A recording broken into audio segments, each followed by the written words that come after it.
What is up, everyone? It's November 7th, 2023. I'm Jeff from Jeff Needs Sports, and this is the Off the Ball Network College Football Playoff Reaction Show, week two. Um, not a not a ton of surprises this week. The top six stayed the same. We lost a couple contenders from last week, but we're gonna go through it anyway. Just for a reference point, if you're listening to this next week, me and Mo Murphy and maybe some others plan on doing a little bigger show. We definitely got some. There's gonna be some changes coming up in the next week. We're gonna get to those, so stay tuned. Keep checking in. Like, share, review, anything you can do to the our YouTube page. We love you. Thanks for checking us out. Thanks for all the support. And here we go. Coming in at number 10, Penn State. Here's the thing about Penn State. There's two sides to the story. Like the body of work. They don't have the giant win yet. They're getting a lot of benefit of the doubt for how good we think this team is going to be.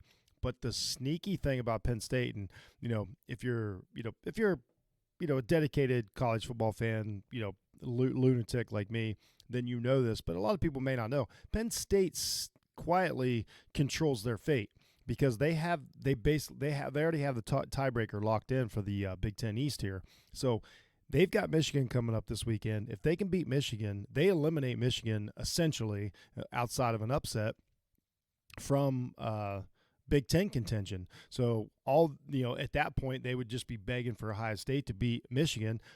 Penn State gets in the Big Ten championship game if that happens. So again, they beat Michigan. Ohio State beats Michigan, which is crazy to think of. We'll get to Michigan later, but to think of them losing two games is insane. But the point is, Penn State has put themselves in a position, even though they have a loss earlier this year to Ohio State. Essentially, the Big Ten is a three-team race. Penn State's already lost in one of them, but they still can really make their move this weekend versus Michigan, or just be eliminated altogether. So decent team. The offense, isn't I think what we thought they were going to be at the beginning of the year. But again, it's November. It's nasty and kind of can be kind of nasty and dreary. You never know what's going to happen. It's a noon game in Happy Valley. So, but they're not eliminated yet. They're still in it, and we're going to go from there. Number 9, Ole Miss. Very interesting story. Quietly having a fantastic season. They beat LSU already. They do have a loss, on their record. The downside to being LSU is if Alabama wins out and LSU wins out, or Ole Miss wins out, Ole Miss can't get to the SEC championship game. So even though this week they get their shot at Florida, or Georgia. Man, I'm terrible tonight. It's late. I'm on Eastern Standard Time. I apologize, everybody. I've been retired for a year. Bear with me. Ole Miss gets their shot at Georgia this weekend. If they win that, it feels like they put themselves in conversation for the college football playoffs. The downside of it is they can't jump Alabama to get into that game without Alabama losing. Alabama's pretty much played the meat of their schedule. So it's a weird situation to be a one-loss SEC team with Georgia on the schedule, and you still need help. But I like this team. I like what they're doing. Running game, is fantastic. Uniforms are top-notch. But Ole Miss, oddly, for a one-loss team, needs some help. It's, it is what it is, but, best of luck to them. Jump up to number 8. We just talked about them. Alabama. Just had a great looking, not only a good victory this past weekend. Alabama did a lot of things this past weekend. Their quarterback looked good. Check. They, if I'm putting a team in the college football playoffs, like I want the quarterback to be like I want it to be a dude, that can win it all. We can pin the commercials on, so on and so forth. Milroe did that. He had a fantastic game, 4 rushing touchdowns. Y'all know. You wouldn't be watching this if you didn't know what happened. Alabama had a great looking victory over LSU. Alabama's the opposite of Ole Miss. They do, if they win out, get their shot at whoever wins the East, which we assume is going to be Georgia at this point. And if Alabama wins out, takes out Georgia, they're going to be in the college football playoffs. So Alabama at 8 is still in really good shape to make the college football playoffs. They get a little better each week, I think. That it's really just the quarterback play Milroe is really developing all season. Credit to him. Made some great. Not only did he do it. This isn't just like you might watch the highlights and like he's just doing it with these legs and the rushing touchdowns. No. The rushing touchdowns came because they had to respect the passing arm, and LSU's defense is not the best in the nation, but they still had to respect like he would hit the open receiver. He took advantage of it. Alabama's escalating at the right time. So at number 8, Alabama is in great shape. Went out. Pretty much they're going to be in the playoff again. Number 7, Texas. This is a weird one. Quarterback's out right now, bit of an injury. They got a great win on their schedule over Alabama. I just talked about how good I think Alabama is. Texas beat Alabama in Alabama. Great win. They got upset by Oklahoma a few weeks ago. Oklahoma, we'll talk. We didn't really say much about them. They got eliminated this week with their loss to Oklahoma State in the last Bedlam. Shed a tear, honestly, for like the last scheduled Bedlam game. It's one of my favorite rivalries in all of college sports. Started with the wrestling program, side note. But Texas is in really good shape. Whoever they play in the Big 12 championship game is going to be respected. We don't really know who that is yet. I mean, it could be Oklahoma State. They don't have the divisions over there, but Texas in good shape. I'd like to see him get Ewers back and get him playing. I like Murphy, but I just don't. I think the committee wants to see, just like I said with Milroe, they want to see kind of more of established. We can pin things on this quarterback kind of situation. Maybe Murphy's the guy that can carry him there. I don't know. If he's the starter the rest of the year, I think he's going to be fine. So Texas in pretty good shape. Going forward, and they've got that great win under their belt with Alabama. And this committee has told us, again, we'll talk about it later, they love a big win over a big-name team. So, Texas is in pretty good shape moving forward. Obviously, they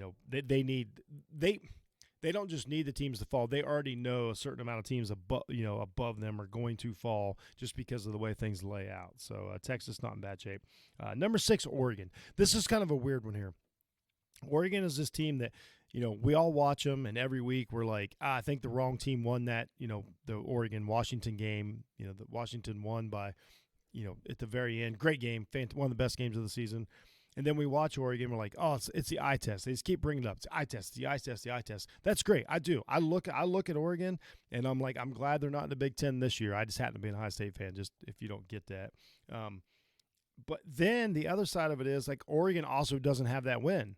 Like they don't have anything yet to really, pin their hopes to, like that big win that, the committee is saying that we want all these teams to have, at the top. So, like, as good as we think Oregon is, you look at the teams they've beat and you're like, I don't know, it's just kind of okay. So, like, are we sure Oregon's good? Like, I think Oregon's really good, but then it's hard for me to argue with that. So, Oregon needs a little bit of help. Now, the good thing about Oregon, more than likely, they're going to get a second chance at Washington at the end of the season. We're thinking Washington's going to be undefeated. We're going to talk about them in about 3 seconds. So they're going to get a shot at an undefeated team at the end of the year. They can erase that loss earlier in the season. By that point, the Big Ten teams will have eliminated themselves. Georgia, Alabama would have eliminated themselves. So Oregon's not in the Pac-12 is not in horrible shape. Going forward, we'll just spin that in. At number 5, Washington, the team that beat Oregon. I don't know what else to say. Good fun win against USC the other day. It all depends on how good or bad you think USC is. I think they're just an all right team with an offense that can score on you. So Washington had Washington's really pinned everything, that great looking, win over Oregon at this point. Penix can throw his way out of about any situation. So again, they've got the quarterback. They've got the win over Oregon because they've established they really think Oregon's good. So Washington, same as Oregon. Just everything I just said about Oregon, same thing. Beat Oregon at the end of the season, be undefeated. The Big Ten teams are going to take care of themselves. Washington's in really good shape. Then there's going to be argument between them and Texas. If they're undefeated, Washington's going to get in. That's just how it's going to be. Texas is not going to jump Washington. After the last weekend of the season, if Washington stays undefeated. So then we go to 4, same 4. FSU at number 4, weird team. Because when I say we, like college football world really doesn't like or enjoy the ACC that much. Florida State's just got to win out. They absolutely have to go undefeated. There's no question about it now. Clemson beat Notre Dame this weekend, but Notre Dame was just low enough to where, like, once they lost, like, well, we really don't care. Like, you're 5-4 now instead of 4-5. Clemson's a decent team. Like, I wouldn't want to sign up to play Clemson, but Florida State just their conference is just weak, and people just, like, the truth is people just don't care about it. Like, I don't know how good North Carolina State is. I don't know how good Boston College is. It might be the same situation as the Big Ten, but they just don't have the hoopla behind it and all that. So Florida State just has to win out. I think if Florida State wins out, they're in. I think they're just kind of like, I don't think they can be pulled out of the top 4 and be undefeated. Now, if they lose a game, it's over. Like, they don't get the one-loss benefit of the doubt. Nobody in the ACC is getting any benefit of the doubt this year. It's just the way it is. But Florida State's put themselves in position. They've got a really good team. That's the thing about Florida State. They actually have a really good team, and they got the quarterback. We said it time. I've said it 5 times already. Got to have that quarterback. They got that quarterback. Travis is good. Talent all over the field. And when they need to step it up, I think they're really good. The LSU loss took a bit of a dip just because LSU lost to Alabama, but I think everybody saw LSU play against Alabama and thinks LSU's actually pretty good, so it's kind of weird. So if we're going to do all that, I think FSU's fine. Win out and you're in. That's a good position to be in. Number 3, Michigan. This is a weird one. This is where we get into, like, everybody in the country knows that, or I shouldn't say knows. Most people in the country that watch college football assume that Michigan's better than Ohio State. You obviously know we're going to talk about Ohio State in a minute. We're to number 3, and we haven't discussed them yet. We assume that they're better than Ohio State. We assume they're better than Penn State. Downside to Michigan is they have not played anybody. They one of the worst schedules, in the country. Now, I want to touch on this a bit, and this is not coming from an Ohio State fan. It's not coming from a hater of any sort. It's just the facts of it. And I give credit to these teams that this happens to. And it's happened to Ohio State. It's happened to Florida State. It's happened when there's 2 things about not playing a tough schedule. The first thing everybody says is, like, well, you can't control who you play. Well, you do a little bit, but the other side of it is you don't get beat up through the season. That is the key to it. Texas, Alabama, LSU, Ohio State, Notre Dame, all these teams that have had I don't know how, it doesn't even matter how good your opponent is. It's physical, it's toughness. Like, did you have to gut out a game? Did you get hit for 4 quarters? Like, did you take dings? Did you take thigh bruises? All these things that Michigan hasn't had to do. Not their fault. The schedule laid out to where it was. They've absolutely taken care of business, so they have not had to have a dogfight in the 4th quarter, not taking anything away. That's just the way it is. But my point is, everybody's been waiting all season for this game. So Michigan essentially plays 2 games this weekend. They play Penn State. So finally everybody, quote unquote, gets to see them play a team where, again, I think the committee and most of the country thinks Penn State's better than I do. Again, I don't do the rules. I don't make up, the rankings. I don't do any of that. So they're going to get a lot of credit for beating Penn State if that should happen, which I personally think that they're going to mash Penn State and finally solidify, like, where they should have probably been in the rankings all along. It is what it is. I'm not factoring any of the scandal stuff because I think they've actually went so far to not factor in the spy scandal or whatever that it is actually a non-factor as far as the rankings. I give them credit for that. They just need to play somebody. They got 100. They're well over 100 in their strength of schedule. But the other side is they're coming in way healthier than most of these teams just because they haven't had to battle. So as Penn State's got banged up a little bit through the way, Michigan's coming in full steam, and then we'll see. Michigan at number 3. The eye test definitely tells you that they're probably the 2nd best team in the country. The committee is on a wait and see approach. But the second game that Michigan plays this weekend is, again, we talked about it. If they lose to Penn State, that's it. Like, they're probably not. They're probably done for the season. It's crazy to say, but, like, it's just because of the tiebreaker. They really, outside of, like, some crazy upsets, are kind of done. Even if they beat Ohio State, we're just going to assume that Penn State will finish out the schedule. So, like, Michigan has to pass their the eye test, and they have to pass, like, they have to get through the specifics of it. So a lot of pressure on them. I personally think they're going to be fine, but it makes it a very, very, very, very interesting game. Number 2, Georgia. What else can we say? They beat Missouri. Here's all I know. Missouri was ranked 12th, and Georgia beat them.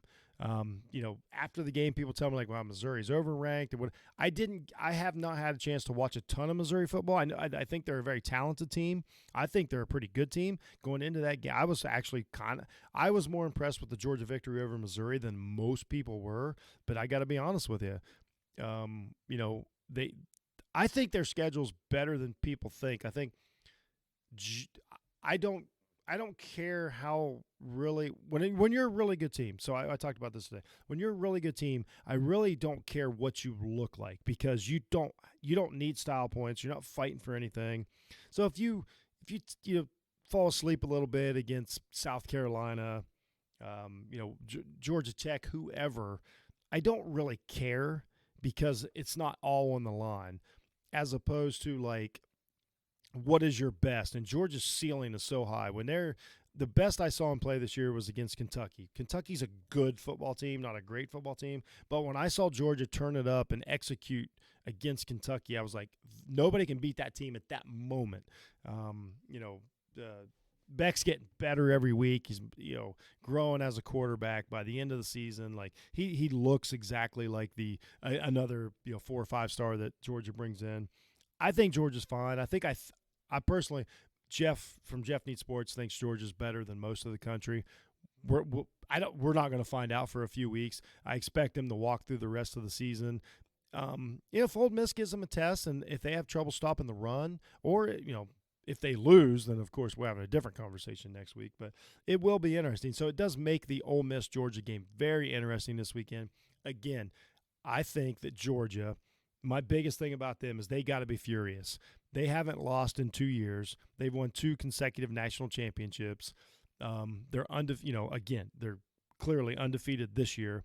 And then a team that everybody that watches and knows they have flaws and are they've kind of had some more clunky games is ahead of them.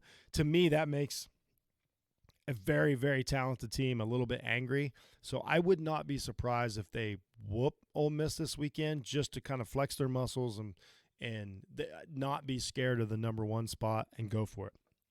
If they don't, then we start having a conversation about maybe Georgia's taking a step back. Until then, I don't believe it. Number 1's OSU. This is a weird one. We've talked about it. We've touched on it throughout. They've probably got the 8th or 10th, least effective quarterback out of all these 10 teams that we think are still there. They were down at halftime at Rutgers. This is always one of those you want to give a lot of credit to Rutgers. Rutgers is a well-coached team. They did play very well. Here's the other thing about it. Do we think Alabama? Do we think Georgia? Do we think Texas? Any of these other teams are down at halftime to Rutgers? I don't think so. But they were. But Ohio State was the number 1 team in the country. They're getting a ton of credit for beating Penn State and Notre Dame. Fine. Penn State really hasn't beaten anybody. They haven't played that much better than schedule than Michigan or Georgia or whoever you want to nitpick.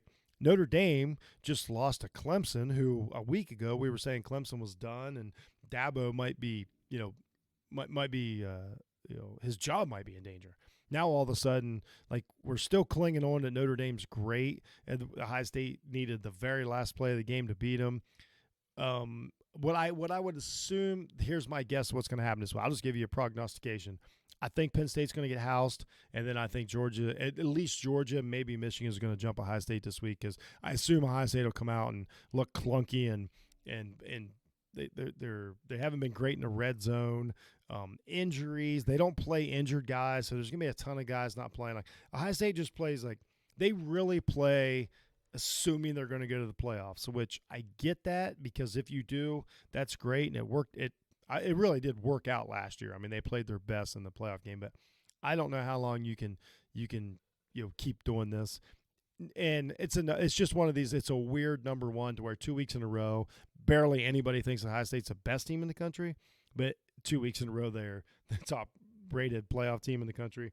It is what it is. They got Michigan State this weekend at night. if again, they ought to just walk through them. They ought to walk through Minnesota next week and set up the match, in Ann Arbor for all the marbles, and then the winner of that team goes to the playoffs. According to me, thinking Michigan's going to take care of Penn State. If not, it still makes it an interesting game. So I don't know. Overall, what the committee said was they took the easy way out. Michigan and Ohio State's going to play each other.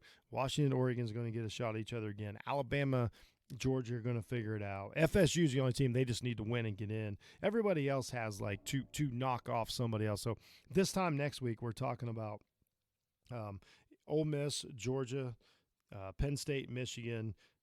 Two of those teams are gone, so we're going to be down to 8. So we're kind of playing a weird like in season playoff game right here. So that's it. That's all I have for it. Next week we're gonna do a little bigger show. Definitely going to have Mo Murphy back from Up in Flames. Maybe some other folks. There's going to be a shakeup. We're going to have some in-depth conversations leading up to the last 2 weeks of college football. It's been a great season so far. I'm loving it as a college football fan. I think it's been one of the best seasons I've watched and enjoyed in over a decade. A lot of things are ending. A lot of things are going to be new next year. It's been kind of crazy. So that's me. Again, I'm Jeff from Jeff Needs Sports. This is the Off the Ball Network.